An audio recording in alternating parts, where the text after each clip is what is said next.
हाँ जी, नमस्कार दोस्तों। तो अपन लोगों ने जो सीरीज चला रखी थी बेर एक्ट से संबंधित, और अपना टॉपिक चल रहा था मौलिक अधिकार। कौन सा टॉपिक चल रहा था? मौलिक अधिकार। और मौलिक अधिकारों के बारे में अपन लोगों ने आर्टिकल 22 भी पढ़ लिया था, 23 भी पढ़ लिया था। और सॉरी, हाँ, 23 के बारे में बातें पढ़ रहे थे, शोषण के विरुद्ध अधिकार। तो कल अपन लोगों ने आर्टिकल 22 पढ़ा, और 22 में क्या पढ़ा? कुछ दशाओं में अपराधों व निवारक निरोध से संरक्षण के बारे में बात कही थी। ठीक है, उसके बारे में अपन लोगों ने फिर अनुच्छेद पढ़ा 23। क्या पढ़ा? अनुच्छेद 23 पढ़ा। और 23 में पढ़ा बलात्श्रम निषेध। क्या पढ़ा? बलात्श्रम निषेध। और 23 कंप्लीट हो गया था। आज अपनी बात करेंगे अनुच्छेद 24 है, और 24 का नाम होगा बाल श्रम निषेध। क्या होगा? बाल श्रम निषेध। ठीक है, याद रखना। एक बात मैं आपको बताना भूल गया कि जो अनुच्छेद 22 था, कौन सा अनुच्छेद 22 था? तो याद रखना, जो अनुच्छेद अपना 22 है, जो अनुच्छेद 22 है, मैं नोट लगाकर लिखा रहा हूं।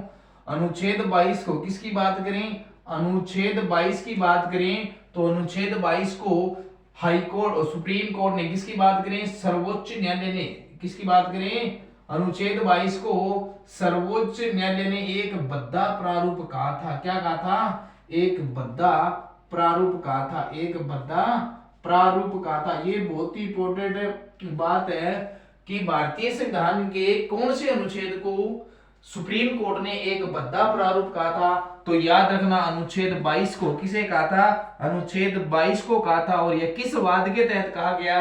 तो याद रखना, एक गोपालन बनाम मद्रास राज्य। कौन से वाद के तहत है? एक गोपालन, एक गोपालन बनाम, एक गोपालन बनाम, एक गोपालन, ठीक है, याद रखना, एक गोपालन बनाम मद्रास राज्य, एक गोपालन बनाम मद्रास राज्य। तो मद्रास राज्यवाद के तहत सर्वोच्च न्यायालय ने एक भद्दा प्रारूप या प्रावधान कहा था। क्या कहा था? भद्दा प्रारूप या प्रावधान कहा था। तो कौन से वाद के तहत? एक गोपालन बनाम मद्रास राज्यवाद के तहत। तो बहुत ही इंपॉर्टेंट बात है, याद रखना दोस्तों, ये मैं कल बताना भूल गया था। और एक बात और याद रखना, अभी आज पदभार ग्रहण कर लिया है सुप्रीम कोर्ट के नए हाई कोर्ट और सुप्रीम कोर्ट के नए न्यायाधीश बने हैं जस्टिस सूर्यकांत। कौन बने हैं? जस्टिस सूर्यकांत ने सुप्रीम कोर्ट के नए high court, sorry, supreme court के नए न्यायाधीश के तौर पर पदभार ग्रहण कर लिया है। ठीक है, तो अपन लोगों ने कल पढ़ा था, क्या पढ़ा था? कल अपन लोगों ने पढ़ा था अनुच्छेद 22 पढ़ लिया था, अनुच्छेद 23 भी पढ़ लिया था, और 23 में पढ़ा बलात्श्रम निषेध। क्या पढ़ा? बलात्श्रम निषेध। बलात्श्रम निषेध के बारे में पढ़ा कल, अनुच्छेद 23। और आज अपन लोग बात करेंगे अनुच्छेद 24 की। किसकी बात करेंगे? अनुच्छेद 24 की बात करेंगे। और 24 में क्या बताया गया? 24 में बताया गया बाल श्रम निषेध। 24 में क्या बताया गया है? बाल श्रम निषेध के बारे में बात बताई गई है। अनुच्छेद 24 में बताया गया बाल श्रम निषेध। याद रखना, बाल श्रम निषेध के बारे में क्या बताया गया है? तो दोस्तों मैं आपको बता दूं, इसमें बताया गया है कि 14 वर्ष से कम उम्र के बच्चों को, कितने साल की एज बताई गई है? तो इसमें बताया गया है कि 14 वर्ष से, कितने साल है? 14 वर्ष से कम उम्र के बच्चों को, 14 वर्ष से कम उम्र के बच्चों को, कम उम्र के बच्चों को, 14 साल से कम उम्र के बच्चों को क्या नहीं करवाया जाएगा? कल कारखानों में, कल कारखानों में, कल कारखानों में कार्य करवाने पर रोक है। क्या बताई गई है? कल कारखानों में कार्य करवाने पर रोक लगाने के बारे में बात बताई गई है। तो कौन सा आर्टिकल है? आर्टिकल 24। और याद रखना, मैंने यहाँ पर बात लिखी कि 14 वर्ष से कम उम्र के बच्चों को कहां पर है? कल कारखानों में। और कल कारखानों की बात करें कि वैसे 3 प्रकार की जगह, यानी 3 जगह बताई गई है, यानी 3 जगहों पर, कितनी जगहों पर है? 3 जगहों पर है, कार्य करवाने पर स्पेशल तौर पर रोक लगाई गई है। तो 3 जगह कौन कौन सी है? याद रखना, जहां पर स्पेशल तौर पर रोक है।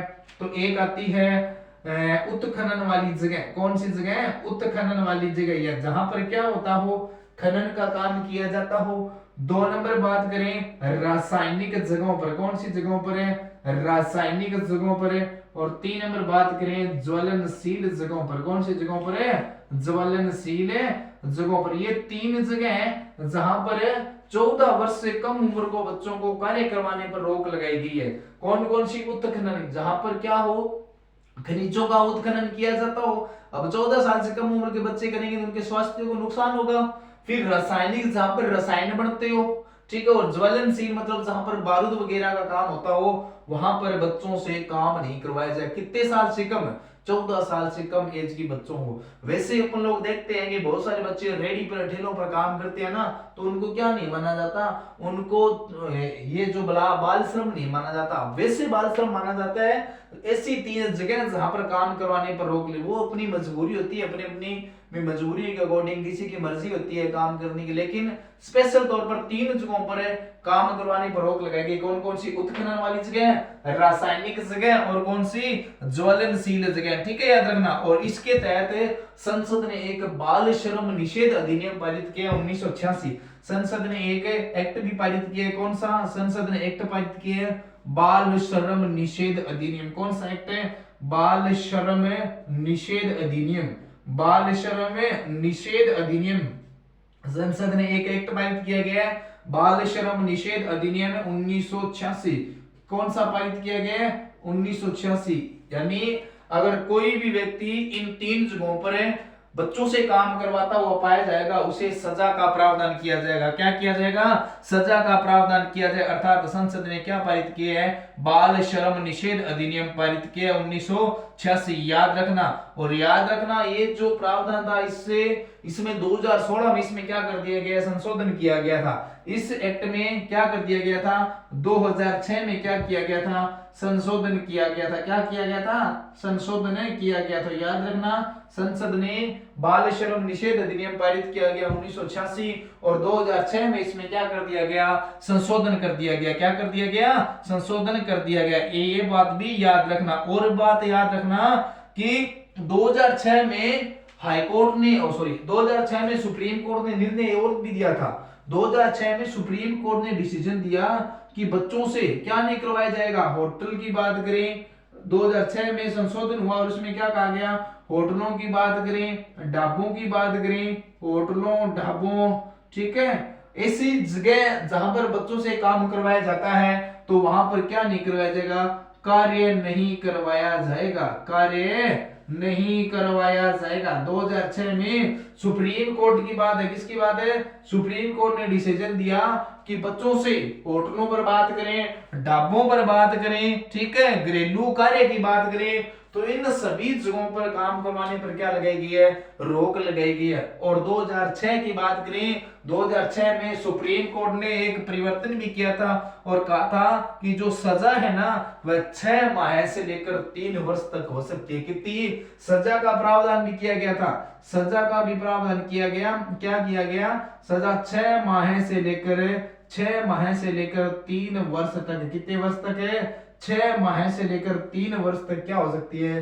सजा का प्रावधान भी हो सकता है। अगर कोई व्यक्ति होटलों, ढाबों, घरेलू कार्य में बच्चों को करवाता हुआ पाया जाता है, तो उनको क्या किया जाएगा? 6 माह से लेकर 3 वर्ष तक की सजा का प्रावधान भी किया जाएगा, और 10,000 रुपए से लेकर 30,000 रुपए तक का जुर्माना भी वसूल किया जाएगा। जुर्माने की बात करें तो जुर्माना लगाया जाएगा 10,000 रुपए से लेकर 30,000 रुपए तक। जुर्माना कितना होगा? जुर्माना होगा 10,000 रुपए से लेकर 30,000 रुपए तक का क्या वसूल किया जाएगा? जुर्माना वसूल किया जाएगा।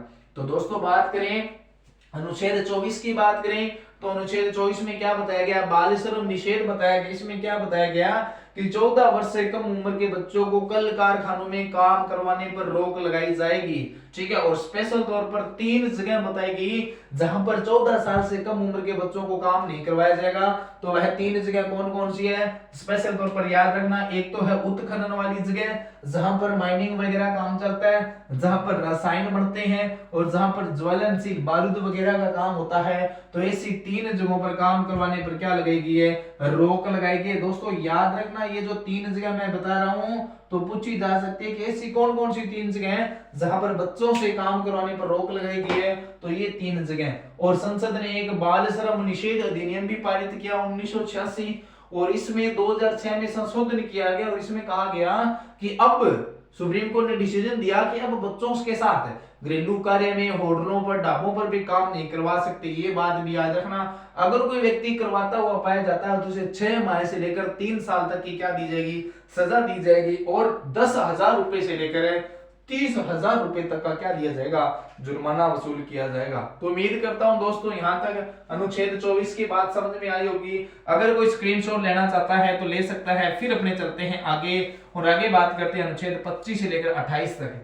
तो दोस्तों समझ में आ रहा होगा बातें, ठीक है। सेशन को लाइक भी कर दिया करो और दोस्तों के बीच चैनल को शेयर भी कर दिया करो और आप सब्सक्राइब भी कर दिया करो, ठीक है। यहाँ पर बढ़िया बढ़िया जो बात है संविधान से संबंधित है वो सारी की सारी मैं यहाँ पर फैक्ट बताने की बात करूंगा, और आप लोग मेरा सपोर्ट बनाए रखना और चैनल को लाइक और सब्सक्राइब भी कर दिया करो, और जो भी बच्चा डेली क्लास देखता है तो बढ़िया बढ़िया कमेंट भी कर दिया करो, ठीक है। तो अब चलते हैं अपने आगे और आगे बात करें, अनुच्छेद 25 की बात करते हैं। 25 से लेकर 28 तक किसकी बात करें, 25 से लेकर 28 तक की बात करते हैं। और अनुच्छेद का नाम क्या है, धार्मिक स्वतंत्रता का अधिकार। धार्मिक स्वतंत्रता का अधिकार किसकी बात करें, अगले जो मौलिक अधिकार है उसका नाम क्या है, धार्मिक स्वतंत्रता का अधिकार। याद रखना क्या नाम है, धार्मिक स्वतंत्रता का अधिकार। अनुच्छेद 25 से लेकर 28 तक की बात है। कब तक की बात है, अनुच्छेद 25 से लेकर 28 तक की बात है,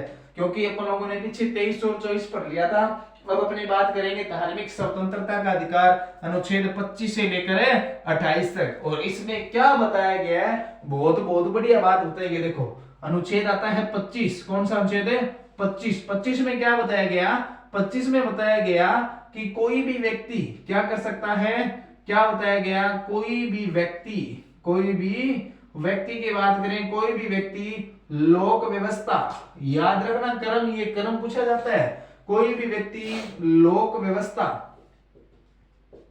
कोई भी व्यक्ति, कर्म याद रखना दोस्तों, ये जो कर्म है ना क्या है, कोई भी व्यक्ति लोक व्यवस्था, सदाचार व स्वास्थ्य के आधार पर, लोक व्यवस्था फिर सदाचार, लोक व्यवस्था, सदाचार व स्वास्थ्य के आधार पर, कोई भी व्यक्ति लोक व्यवस्था, सदाचार व स्वास्थ्य के आधार पर,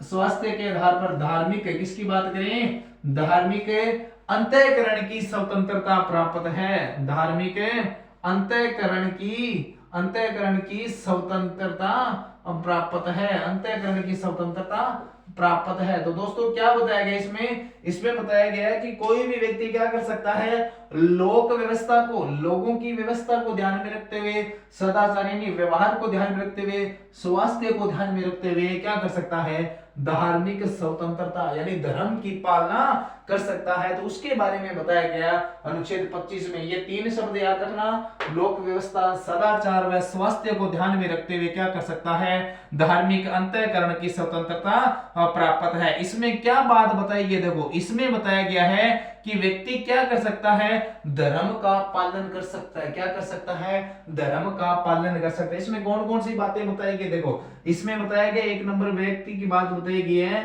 कि व्यक्ति धर्म का पालन कर सकता है। धर्म के पालन की स्वतंत्रता, कौन सी स्वतंत्रता है, धर्म के पालन की स्वतंत्रता, कि व्यक्ति अपने धर्म की क्या कर सकता है, पालना कर सकता है, उसको आजादी दी गई है, चाहे वह कौन से धर्म का हो, उसे अपने धर्म की पालना करने की क्या दी गई है, स्वतंत्रता दी गई है, आजादी दी गई है। और दूसरी बात याद रखना, दूसरी बात क्या बताई गई है कि व्यक्ति अपने धर्म का क्या कर सकता है, अपने धर्म का प्रचार प्रसार, क्या कहा गया, अपने धर्म का प्रचार प्रसार, अपने धर्म का प्रचार प्रसार करने की स्वतंत्रता, अपने धर्म का प्रचार प्रसार करने की क्या दी गई है, स्वतंत्रता दी गई है। कि व्यक्ति अपने धर्म के बारे में लोगों के बीच में क्या कर सकता है, उसका प्रचार कर सकता है, उसका प्रसार कर सकता है, भी हमारे धर्म में ये खूबी है, इससे इस धर्म को अपनाना चाहिए, ठीक है। तो अपने धर्म के पालन करने की स्वतंत्रता, अपने धर्म का प्रचार प्रसार करने की स्वतंत्रता, और तीसरी बात बताई गई है कि धर्म के अनुरूप आचरण करने की स्वतंत्रता।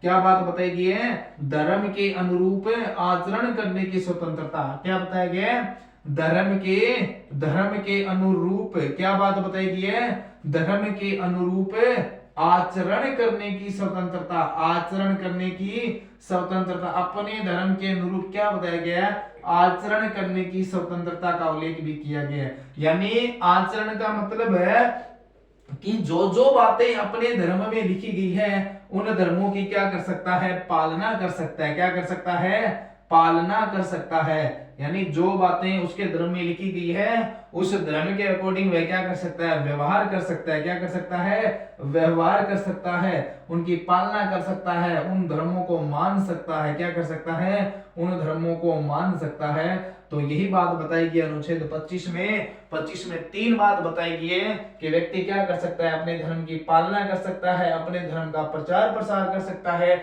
और जो जो बातें उनके धर्म में लिखी गई है उन धर्मों के अनुरूप क्या कर सकता है, आचरण कर सकता है, क्या कर सकता है, आचरण कर सकता है। तो ये बात याद रखना कि अनुच्छेद 25 में कौन कौन सी बात बताई गई है कि व्यक्ति लोक व्यवस्था, सदाचार, स्वास्थ्य के आधार पर धार्मिक अंतःकरण की क्या प्राप्त है, स्वतंत्रता प्राप्त है। और याद रखना इसमें बताया गया कि व्यक्ति अपने धर्म की पालना कर सकता है, क्या कर सकता है, अपने धर्म की पालना कर सकता है, धर्म का प्रचार प्रसार कर सकता है, और याद रखना धर्म के अनुरूप आचरण कर सकता है, क्या कर सकता है, धर्म के अनुरूप आचरण कर सकता है। और एक बात और याद रखना, इसमें बताया गया कि जो हिंदू धर्म है ना, जो हिंदू शब्द है उस हिंदू शब्द में 3 धर्मों को शामिल किया गया है। अनुच्छेद 25 में बताया गया कि जो हिंदू शब्द है, अनुच्छेद 25 में बताया गया, नोट में स्पेशल लिखा रहा हूं, नोट में स्पेशल याद रखना, अनुच्छेद 25 में क्या बताया गया कि जो हिंदू शब्द है ना, कौन सा शब्द है, जो हिंदू शब्द है, इस हिंदू शब्द में 3 धर्मों को शामिल किया गया। कौन कौन से, एक तो सिख धर्म है, एक सिख धर्म है, एक बौद्ध धर्म है, और दूसरा जैन धर्म है। हिंदू शब्द में 3 धर्मों को शामिल किया गया, और 3 धर्म कौन कौन से हैं, सिख धर्म, बौद्ध धर्म, जैन धर्म। याद रखना आर्टिकल 25 में यह बताया गया कि जो हिंदू शब्द है उस हिंदू शब्द में 3 धर्मों को मान्यता दी जाती है। कौन कौन से, सिख धर्म, जैन धर्म या फिर बौद्ध धर्म की क्या दी जाती है, मान्यता दी जा सकती है। समझ में ये बात क्या, तो आर्टिकल 25 में बताया गया कि 3 धर्मों को मान्यता दी जाएगी। और देखो मैंने यहाँ पर बात लिखी कि धर्म के पालन करने की स्वतंत्रता, धर्म के अनुरूप आचरण करने की स्वतंत्रता, तो इसमें नोट लगाकर एक बात और लिखाना चाहता हूं कि जो सिख धर्म के निवासी है, कौन से निवासी है, जो सिख धर्म के लोग है ना, सिख धर्म के लोग क्या कर सकते हैं, सिख धर्म के लोग कटार है, कटार व कृपाण है, सिख धर्म के लोग कटार व कृपाण धारण कर सकते हैं। सिख धर्म के लोग क्या कर सकते हैं, कटार व कृपाण धारण कर सकते हैं। क्यों कर सकते हैं, क्योंकि आर्टिकल 25 क्या दे रहा है, उनको आजादी दे रहा है, क्या दे रहा है, उनको स्वतंत्रता दे रहा है। किस चीज की दे रहा है, कटार व कृपाण धारण करने की। क्यों दे रहा है, क्योंकि आर्टिकल 25 साफ साफ कह रहा है कि व्यक्ति अपने धर्म की पालना कर सकता है, अपने धर्म का प्रचार प्रसार कर सकता है, और अपने धर्म के अनुरूप जो जो बातें लिखी हुई है उनका आचरण, उनका व्यवहार कर सकता है। इसी प्रकार कहा गया है संविधान में कि जो सिख धर्म के निवासी है, जो सिख धर्म के लोग हैं, वह क्या कर सकते हैं, कटार व कृपाण धारण कर सकते हैं। क्या कर सकते हैं, कटार व कृपाण धारण कर सकते हैं। ये बात याद रखना, आर्टिकल 25 में ये बात बताई गई स्पेशल तौर पर। मैंने आपको बता दिया कि कौन से अनुच्छेद में ये कहा गया है कि सिख धर्म के लोग क्या कर सकते हैं, कटार व कृपाण धारण कर सकते हैं। समझ में आ गई बात क्या। और एक बात और याद रखना कि इसमें जो धर्म निरपेक्षता शब्द है ना, आर्टिकल 25 में बताया गया कि जो धर्म निरपेक्षता है वह संविधान का आधारभूत लक्षण है। इसमें एक बात और बताएगी, स्पेशल याद रखना, इसमें कहा गया कि जो धर्म निरपेक्षता है, क्या है, जो धर्म निरपेक्षता है, धर्म निरपेक्षता, धर्म निरपेक्षता क्या है, धर्म निरपेक्षता संविधान का आधारभूत लक्षण है, संविधान का आधारभूत लक्षण है। धर्म निरपेक्षता संविधान का क्या है, आधारभूत लक्षण है। धर्म निरपेक्षता मतलब है धर्म के अनुसार व्यवहार करना। धर्म निरपेक्ष संविधान का क्या है, आधारभूत लक्षण है। ये बात भी याद रखना। और पूछा जा सकता है कि ये जो मैं बता रहा हूं कि धर्म निरपेक्षता आधार संविधान का आधारभूत लक्षण है, यह कौन से वाद के तहत कहा गया, तो याद रखना SR बॉम्बे बनाम यूनियन ऑफ इंडिया। कौन से वाद के तहत कहा गया, तो वाद का नाम याद रखना SR बॉम्बे बनाम, SR बॉम्बे बनाम यूनियन ऑफ इंडिया, ये याद रखना बहुत इंपॉर्टेंट है। SR बॉम्बे बनाम यूनियन ऑफ इंडिया, क्या है? Union of India, union of India. जो मैं संविधान के बेर एक्ट के बारे में बता रहा हूं, शायद इतना डीप कोई नहीं बताता, ठीक है, कोई बता भी सकता है, कोई नहीं बता सकता, लेकिन मेरी कोशिश है कि जो बेर एक्ट की जो मेन मेन बातें हैं वह बात मैं यहाँ पर आपको बता रहा हूं। तो दोस्तों सेशन को लाइक शेयर कर दिया करो, और जो भी साथ साथ में नोट्स बनाना चाहता है तो नोट्स बना लेना, क्योंकि आजकल आरपीएससी का ट्रेंड है। आरपीएससी जिस जिस एग्जामों में जिस जिस भर्तियों के एग्जाम करवा रही है, उनमें से जो ऑथेंटिक है, ऑथेंटिक बुकों का ही सहारा ले रही है, और वाद भी पूछे जाते हैं। तो जो जो वाद मेरे को लगे भी हाँ इस आर्टिकल में ये वाद महत्वपूर्ण है, तो मैं उस वाद को लिखवा रहा हूँ, वाद को करवा रहा हूँ। तो दोस्तों आप भी उस वाद को ध्यान में रखना, क्योंकि अपन लोगों ने 22 भी पढ़ा, 22 में क्या पढ़ा? संविधान का एक बद्दा स्वरूप बताया गया है। और आर्टिकल 25 की बात करें तो इसमें क्या बताया गया? धर्मनिरपेक्षता को संविधान का क्या बताया गया है? आधारभूत लक्षण बताया गया है। कौन से वाद में? तो वाद का नाम याद रखना, SR बॉम्बे बनाम यूनियन ऑफ इंडिया। कौन सा वाद है? SR बॉम्बे बनाम यूनियन ऑफ इंडिया। ये बात याद रखना, आर्टिकल 25 में बताया गया। हाँ, एक वाद और आता है, आर्टिकल 25 में बताया गया कि जो विद्यालय शिक्षा में जो धार्मिक शिक्षा का अध्ययन करवाया जाता है ना, उसे पंथ निरपेक्ष भावना के विरुद्ध प्रयत्न नहीं कहा जा सकता। समझ में आ गई बात? क्या आर्टिकल 25 में बताया गया कि विद्यालय शिक्षा में जो धार्मिक शिक्षा दी जाती है, यहां मैं लिखवा रहा हूं नोट लगाकर लिखवा रहा हूं, क्या है कि विद्यालय शिक्षा में, कौन सी शिक्षा में? विद्यालय शिक्षा में, याद रखना ये इंपॉर्टेंट है। विद्यालय शिक्षा में धार्मिक शिक्षा, सॉरी विद्यालय शिक्षा में धार्मिक शिक्षा को, विद्यालय शिक्षा में धार्मिक शिक्षा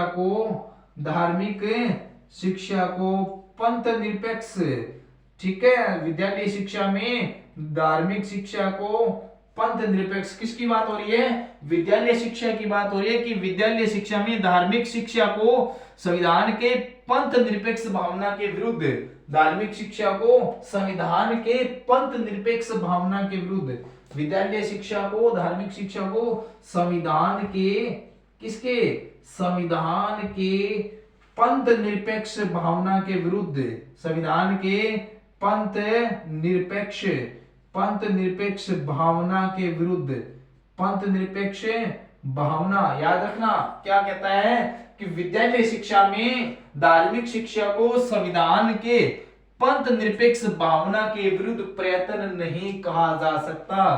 पंथ निरपेक्ष भावना के विरुद्ध प्रयत्न, पंथ निरपेक्ष भावना के विरुद्ध प्रयत्न नहीं कहा जा सकता, प्रयत्न नहीं कहा जा सकता। याद रखना दोस्तों, बहुत ही इंपॉर्टेंट बात है कि जो धर्म की शिक्षा दी जाती है ना विद्यालय शिक्षा में, तो उसको पंथ निरपेक्ष का मतलब होता है धर्मों से संबंधित बात है, ठीक है, तो उसको पंथ निरपेक्ष भावना के विरुद्ध प्रयत्न नहीं कहा जा सकता, यानी उसको पंथ निरपेक्ष के ऊपर अपने कह तवज्जो नहीं दी जा सकती। तो जो धर्म की शिक्षा दी जाती है ना, तो उसके बारे में बताया गया कि विद्यालय शिक्षा में धार्मिक शिक्षा को संविधान के पंथ निरपेक्ष भावना के विरुद्ध प्रयत्न नहीं कहा जा सकता। और यह कौन से वाद के तहत आया? तो याद रखना, अरुणा राय बनाम यूनियन ऑफ इंडिया। ये वाद भी पूछा जा सकता है, कौन से वाद के तहत है? तो वाद का नाम याद रखना, अरुणा राय बनाम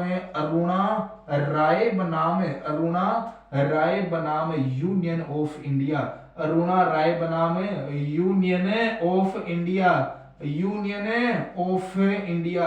याद रखना क्या बात है कि पंथ निरपेक्षता में, यानी जो धार्मिक शिक्षा है, जो धार्मिक शिक्षा तो विद्यालय शिक्षा में दी जाती है, उस विद्यालय शिक्षा में धार्मिक शिक्षा को पंथ निरपेक्ष भावना के विरुद्ध प्रयत्न नहीं कहा जा सकता। ये कौन से वाद में कहा गया?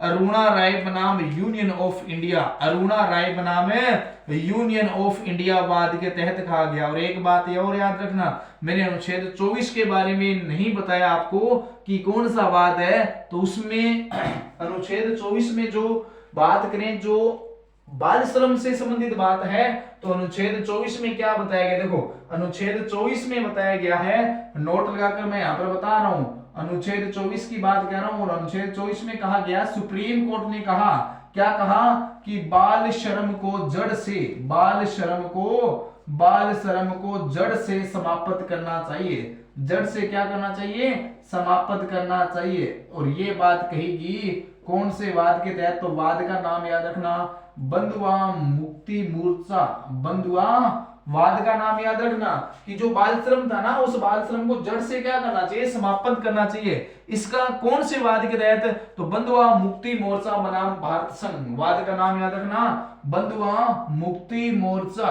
बंधुआ मुक्ति मोर्चा बनाम भारत संघ, बंधुआ मुक्ति मोर्चा बनाम भारत संघ वाद में कहा गया कि बाल श्रम को जड़ से समाप्त करना चाहिए, ये बात याद रखना। और इससे पहले की बात करें कि अनुच्छेद 25 में चल रहा था कि धार्मिक अंतःकरण की स्वतंत्रता के बारे में, तो दोबारा से देखते हैं कि क्या कहा गया कि कोई भी व्यक्ति लोक व्यवस्था, स्वास्थ्य, सदाचार के आधार पर अपने धर्म को क्या कर सकता है, मान सकता है, मानने की स्वतंत्रता प्राप्त है। और इसमें 3 बात बताएगी, कौन कौन सी, धर्म के पालन की स्वतंत्रता, अपने धर्म का प्रचार प्रसार करने की स्वतंत्रता, धर्म के अनुरूप आचरण करने की स्वतंत्रता। और इसमें क्या बताया गया, इसमें स्पेशल बताया गया कि सिख धर्म के लोग कटार व कृपाण धारण कर सकते हैं। और क्यों कर सकते हैं, क्योंकि आर्टिकल 25 आजादी देता है। फिर याद रखना, इसमें एक बात और बताएगी कि जो धर्मनिरपेक्षता शब्द है ना, उसे संविधान का आधारभूत लक्षण माना जाए।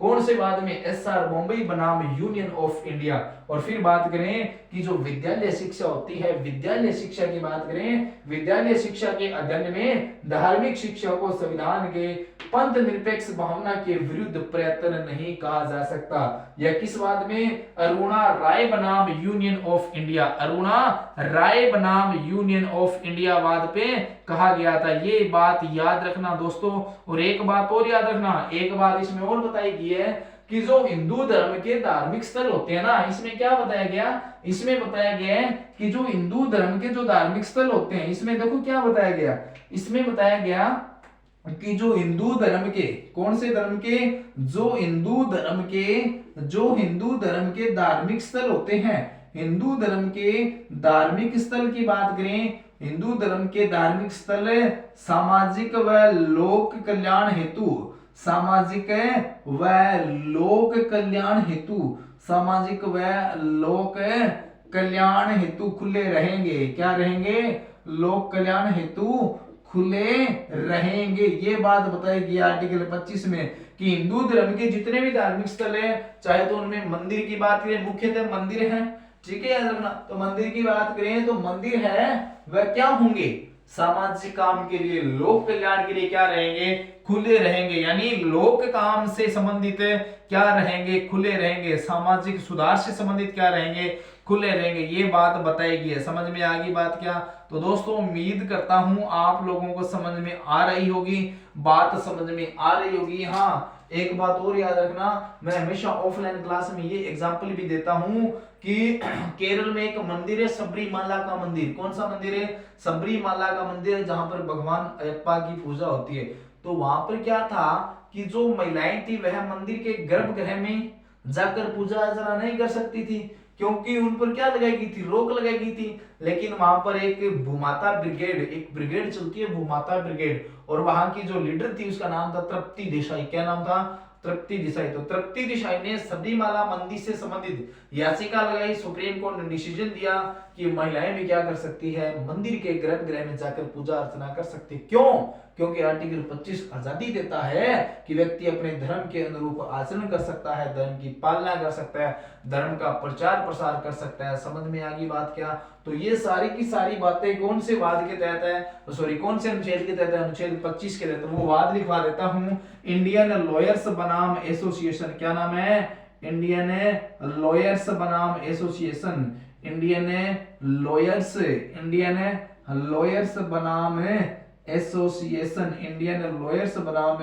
एसोसिएशन। और इंडियन लॉयर्स बनाम एसोसिएशन वाद के तहत कहा गया कि सबरीमाला मंदिर में महिलाएं भी क्या कर सकती है, पूजा अर्चना कर सकती है। तो दोस्तों उम्मीद करता हूं आप लोगों को समझ में आ रहा होगा, अनुच्छेद 25 से संबंधित बातें समझ में आ गई होगी।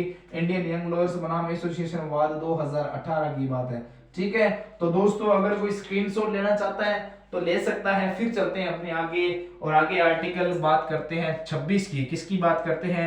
अनुच्छेद 26 की बात करते हैं कि अनुच्छेद 26 में क्या बताया गया है। तो उम्मीद करता हूं कि आप लोगों ने स्क्रीनशॉट ले लिया होगा। चलो चलते हैं अपने आगे, और आगे बात करते हैं अनुच्छेद 26 की। तो दोस्तों समझ में आ रहा होगा ये अनुच्छेद 25 क्या कह रहा था? धर्म के बारे में बातें कह रहा था, धर्म को मानने के बारे में बातें कह रहा था। व्यक्ति क्या कर सकता है? धर्म को मान सकता है, धर्म के अनुरूप काम कर सकता है, जो जो बातें धर्म में बताई गई है उनका क्या कर सकता है? प्रचार प्रसार कर सकता है, उनकी पालना कर सकता है। तो ये सारी की सारी बातें कौन से आर्टिकल में बताई गई है? तो याद रखना आर्टिकल 25 में बताई गई है। कौन से आर्टिकल में बताई गई है? आर्टिकल 25 में ये सारी की सारी बात बताई गई थी। तो उम्मीद आशा करता हूं कि आप लोगों को समझ में आ रहा होगा। अब चलते हैं अपने आगे, और आगे बात करें अनुच्छेद 26 की। किसकी बात करें? अनुच्छेद 26 की बात करते हैं। तो अनुच्छेद 26 में क्या कहता है? धार्मिक कार्यों के प्रबंधन की स्वतंत्रता। क्या कहता है? धार्मिक कार्यों के प्रबंध की स्वतंत्रता। धार्मिक कार्यों के प्रबंध की स्वतंत्रता। क्या कहता है? धार्मिक कार्यों के प्रबंध की स्वतंत्रता। क्या कहता है? धार्मिक कार्यों के प्रबंध की स्वतंत्रता के बारे में बात बताता है। तो कौन सा अनुच्छेद है? अनुच्छेद 26। कौन सा है? अनुच्छेद 26। देखो क्या कहता है इसमें? कहता है कि भारत में किसी भी धर्म का व्यक्ति, क्या कहता है देखो 26 में बताया गया कि भारत में किसी भी धर्म का व्यक्ति अपने धर्म से संबंधित धार्मिक संस्थाओं का गठन कर सकता है। क्या बताया गया? कि भारत में किसी भी धर्म का व्यक्ति, 26 में क्या बताया गया? 26 में बताया गया भारत में किसी भी धर्म का व्यक्ति अपने धर्म से संबंधित, देखो मैं यहां पर लिख रहा हूं, एक नंबर पार्ट क्या कहता है कि भारत में, किसकी बात करें? भारत में किसी भी धर्म का व्यक्ति, भारत में किसी भी, याद रखना दोस्तों क्या कहता है? भारत में किसी भी धर्म का व्यक्ति, किसी भी धर्म का व्यक्ति अपने धर्म से संबंधित, किसी भी धर्म का व्यक्ति अपने धर्म से संबंधित, अपने धर्म से संबंधित, अपने धर्म से संबंधित धार्मिक संस्थाओं की स्थापना कर सकता है। क्या कर सकता है? धार्मिक संस्थाओं की स्थापना कर सकता है। धार्मिक संस्थाओं की स्थापना कर सकता है। याद रखना दोस्तों आर्टिकल 26 और 26(1) का भाग क्या कहता है? धार्मिक संस्थाओं की स्थापना कर सकता है। धार्मिक संस्थाओं की स्थापना कर सकता है। देखो 26(1) क्या कहता है कि भारत में किसी भी धर्म का व्यक्ति, चाहे तो वह हिंदू हो, चाहे सिख हो, बौद्ध हो, जैन हो, XYZ कोई भी हो, किसी भी धर्म से संबंधित हो, तो वह क्या कर सकता है? अपने धर्म से संबंधित धार्मिक संस्थाओं की क्या कर सकता है? स्थापना कर सकता है। ये बात कौन सा आर्टिकल कहता है? आर्टिकल 26 कहता है। क्या कहता है? आर्टिकल 26 कहता है कि व्यक्ति अपने धर्म के अनुसार क्या कर सकता है? धार्मिक संस्थाओं की स्थापना कर सकता है। और इसमें एक बात और बताई गई है कि व्यक्ति क्या कर सकता है? अपने धर्म से संबंधित धार्मिक कार्यों का प्रबंधन भी कर सकता है। देखो 26(2) में क्या बताया गया? 26(2) में बताया गया कि व्यक्ति अपने धार्मिक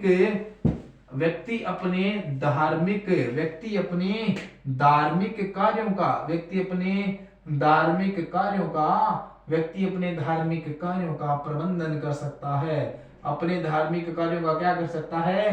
प्रबंधन कर सकता है। प्रबंधन कर सकता है, यानी धर्म से संबंधित उससे क्या क्या व्यवस्था करनी पड़ेगी, तो उन सभी व्यवस्थाओं का क्या कर सकता है? आसानी से, उनका सहूलियत तरीके से उनका निपटान कर सकता है। तो उसके बारे में बताया गया 26(2) में कि व्यक्ति अपने धार्मिक कार्यों का प्रबंध कर सकता है। क्या कर सकता है? धार्मिक कार्यों का प्रबंध कर सकता है। और एक बात और याद रखना कि इसी में बताया गया कि व्यक्ति धार्मिक कार्यों का प्रबंध कर सकता है, प्लस में अपने धर्म के लोगों से, इसमें क्या बताया गया?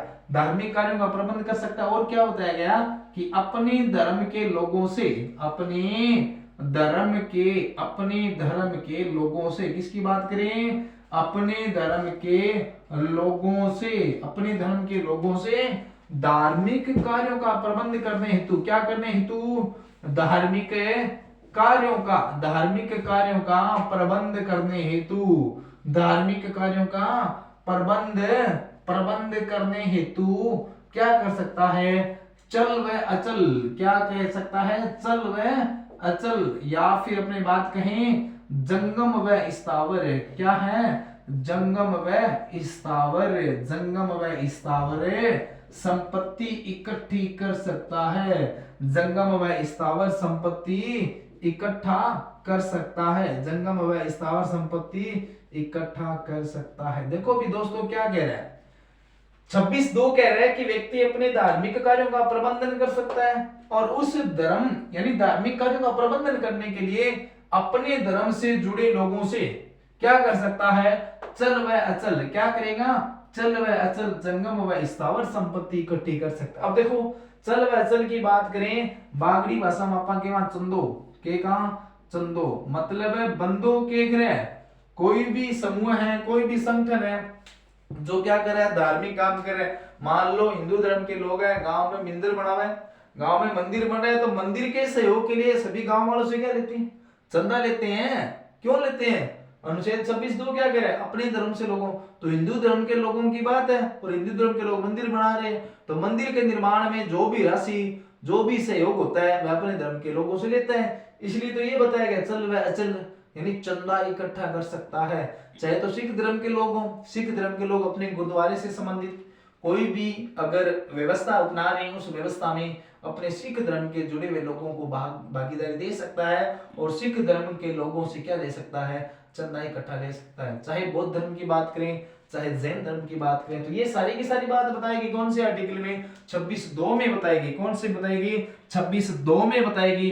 और याद रखना एक बात और, याद रखना इसमें एक बात और बताएगी है कि जो चंदा है ना, चंदा लेने के लिए किसी को मजबूर नहीं किया जा सकता। समझ में आ गई बात, क्या क्या कहता है कि चंदा लेने के लिए, देखो क्या कहता है, कहता है कि चंदा लेने के लिए किसी को मजबूर नहीं किया जाएगा, किसी व्यक्ति को क्या नहीं किया जाएगा, किसी व्यक्ति को मजबूर नहीं किया जाएगा, मजबूर नहीं किया जाएगा। ऐसा नहीं है भी तेरे को चंदा देनी पड़ेगी, चंदे वाले आ गए घर पर और 5,000 की रसीद कटा दी और बंदे की इतनी औकात ही नहीं है 5,000 देने की, और चंदा वाले कह रहे हैं कि तेरे को 5,000 देनी पड़ेगी और उसकी औकात है 100 रुपये देने की, तो आप लोग जो चंदा लेने आ रहे हैं ना वह मजबूर नहीं कर सकते।